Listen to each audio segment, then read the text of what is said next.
مرنے کے بعد مردہ اپنے گھر والوں کو کتنے سال تک یاد کرتا ہے اور روتا ہے؟ جاننے کے لیے ویڈیو آخر تک لازمی دیکھیے گا۔ دنیا اور آخرت کے بعد ایک اور عالم ہے جس کو برزخ کہتے ہیں۔ مرنے کے بعد اور قیامت سے پہلے تمام انس و جن کی ارواح حسب مراتب اس میں رہنا ہوتا ہے، اور روح کہیں بھی ہو جسم کے ساتھ اس کا تعلق رہتا ہے۔ قبر پر آنے والے کو پہچانتی ہے، اور یہ کہنا کہ فلاں کی روح فلاں کے اندر چلی گئی یا اس نے دوبارہ جنم لیا، یہ عقیدہ قرآن و حدیث کے خلاف ہے۔ دین اسلام میں بتا دیا گیا ہے کہ جب مسلمان مرتا ہے تو اس کی روح کو کھول دیا جاتا ہے کہ جہاں چاہے جائے۔ سعید بن مسیب رضی اللہ تعالیٰ عنہ سے مروی ہے، حضرت سلمان فارسی رضی اللہ تعالیٰ عنہ عبداللہ بن سلام رضی اللہ تعالیٰ عنہ باہم ملے، ایک دوسرے سے کہا کہ اگر مجھ سے پہلے انتقال کرو تو مجھے خبر دینا کہ کیا پیش آیا ہے۔ کہا کیا زندہ اور مردے بھی ملتے ہیں؟ یعنی فرمایا ہاں، مسلمان کی روح جنت میں ہوتی ہے اور انہیں اختیار ہوتا ہے جہاں چاہے جائے۔ کیا مرنے کے بعد مردے اپنے گھر والوں کو یاد کرتے ہیں؟ دیکھیں، جب کسی انسان کا انتقال ہو جاتا ہے تو وہ مرنے والا شخص، اس کو یہ معلوم ہوتا ہے کہ ہم اس دنیا سے منتقل ہو کر اس دنیا یعنی عالم برزخ میں آ گئے ہیں، اور اس کو یہ ساری چیزیں یاد ہوتی ہیں کہ ہمارا گھر ہے، مکان ہے، رشتہ دار ہیں، عزیز و اقارب ہیں، اور ہمارے بہن بھائی ہیں، ہماری ایک فیملی ہے۔ اور یہاں تک کہ جب اس مردے کی روح نکل جاتی ہے نا، جب اس کو دفنایا جا رہا ہوتا ہے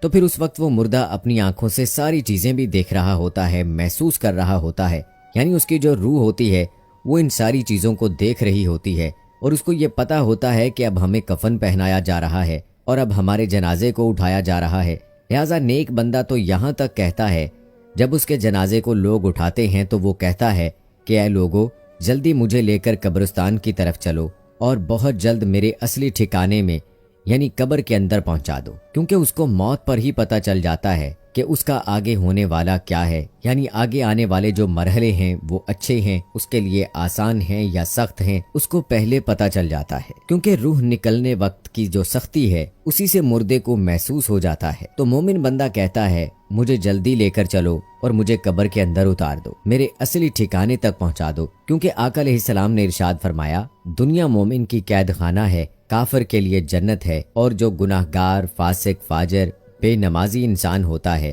وہ چیخ چیخ کر یہ کہنے کی کوشش کرتا ہے کہ اے لوگو، تم مجھے کہاں لے کر جا رہے ہو؟ اے میرے بچوں، اپنی فیملی سے کہتا ہے کہ میں نے اپنے بچوں کے لیے بہت زیادہ کمایا اور ان کے لیے گھر مکان بنایا، اور اب تم ہمیں ہمارے گھر سے نکال کر اندھیری قبر، اندھیری کوٹڑی کے اندر کہاں ڈالنے جا رہے ہو؟ اسے بہت گھبراہٹ ہو رہی ہوتی ہے، تو وہ اپنی زبان حال سے کہنے کی کوشش کرتا ہے کہ اے لوگو، مجھے مت لے کر جاؤ۔ بہرحال اس کو جب قبر کے اندر رکھ دیا جاتا ہے تو اس کو یہ پتا ہوتا ہے کہ اب ہم قبر کے اندر ہیں، اور ہماری فیملی ہماری پچھلی دنیا میں جس میں ہم پہلے تھے وہاں ہماری فیملی اور ہمارے رشتہ دار موجود ہیں۔ یہاں تک کہ جب کوئی انسان اپنے کسی مردے کی قبر پہ جاتا ہے تو وہ مردہ اس قبر پہ آنے والے کو پہچان بھی لیتا ہے کہ یہ ہمارا فلاں شخص ہے۔ اگر باپ قبر کے اندر ہے تو وہ پہچان لیتا ہے کہ ہماری قبر پر آیا ہوا ہمارا بیٹا ہے، ہمارا بھائی ہے، ہمارا رشتہ دار ہے۔ لیکن اگر وہ اپنے گناہوں کی وجہ سے سزائیں بھگت رہا ہوتا ہے تو قبر میں تو پھر وہ پہچان کر بھی اس کا کوئی توجہ اور دھیان اس کی طرف نہیں ہوتا ہے۔ اچھا، آپ قبر پر جاتے ہیں تو کیا کہتے ہیں؟ کہتے ہیں کہ السلام علیکم یا اہل القبور، اے قبر والو تم پر سلامتی ہو۔ اس سے مراد وہ فرشتے ہیں جو قبر کے اندر ہیں، اور وہ مردہ جو قبر کے اندر ہے اس کو یہ چیز پتہ ہوتی ہے، وہ پھر وہاں سے یاد بھی کر رہا ہوتا ہے اپنے گھر والوں کو جب وہ یاد کرتا ہے۔ اور آقا علیہ السلام نے فرمایا، بخاری شریف کی حدیث ہے، جب کوئی شخص اپنے کسی مرحوم کے لیے، مردے کے لیے ایصال ثواب کرتا ہے تو جب اس کے لیے وہ تحفہ بنا کر اس کو پیش کیا جاتا ہے تو وہ بڑا خوش ہوتا ہے، اور اس کو ایسی خوشی ملتی ہے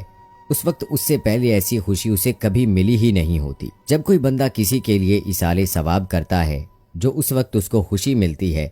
تو بہت زیادہ خوش ہوتا ہے۔ تو بہرحال وہ اپنے گھر والوں کو یاد کرتا ہے۔ جو گناہگار بندہ ہوتا ہے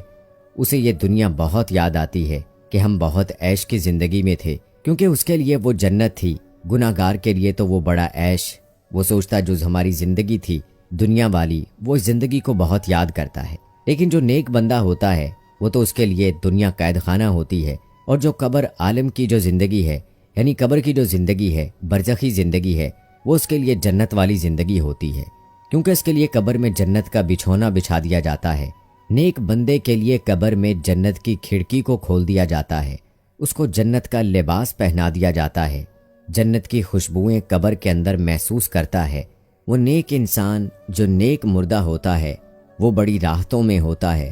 تو اس کے بعد اس کو دنیا کی کسی طرح کی کوئی ٹینشن، کوئی فکر، کوئی پریشانی نہیں ہوتی۔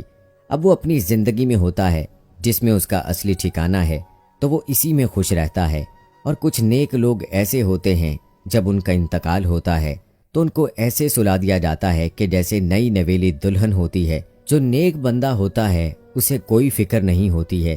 اور جو گناہ گار بندہ ہوتا ہے اس کو یہ دنیا بہت یاد آتی ہے اور وہ قبر کی سختیوں سے بہت پریشان ہوتا ہے۔ بہرحال جو اصل چیز ہے وہ ہے عمل۔ عمل پر یہ ساری چیزیں ہیں۔ اگر انسان کے اعمال اچھے ہیں تو موت سے اچھا میسج کوئی نہیں، اور اگر انسان کے اعمال خراب ہیں تو موت سے برا اس کے لیے پیغام کوئی نہیں ہے۔ قرآن مجید میں اللہ تبارک و تعالیٰ کا ارشاد ہے، تم اپنے رب سے گڑ گڑا کر اور آہستہ دونوں طریقوں سے دعا کیا کرو، بے شک وہ حد سے بڑھنے والوں کو پسند نہیں کرتا۔ نبی کریم صلی اللہ علیہ وآلہ وسلم کا ارشاد ہے کہ جس مسلمان میت کی نماز جنازہ میں 40 لوگ شامل ہو جائیں جو اللہ کے ساتھ کسی کو شریک نہ ٹھہراتے ہوں تو اللہ تعالیٰ اس میت کے حق میں ان کی سفارش کو قبول فرماتا ہے۔ ایک دوسری روایت میں آپ صلی اللہ علیہ وآلہ وسلم کا ارشاد ہے، جس میت کی نماز جنازہ امت مسلمہ کے 100 افراد ادا کر کے اس کی شفاعت کرتے ہیں تو ان کی سفارش اس میت کے حق میں قبول کی جاتی ہے۔ امام ابن قیم رحمہ اللہ فرماتے ہیں، نماز جنازہ کا مقصد میت کے لیے دعا ہے، قبر کے پاس کھڑے ہو کر دعا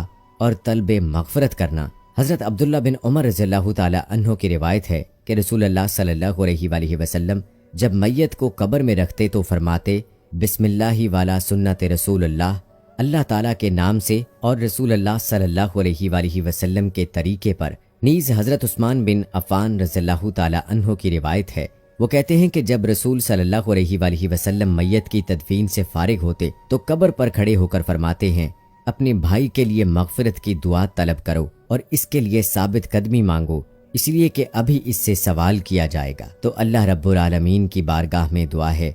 اللہ تبارک و تعالی ہم تمام لوگوں کو خوب اچھے اور نیک عمل کرنے کی توفیق عطا فرمائے۔ تمام احباب سے گزارش ہے کہ کمنٹ باکس میں آمین لکھ کر ہماری اس دعا میں شامل ہو جائیں۔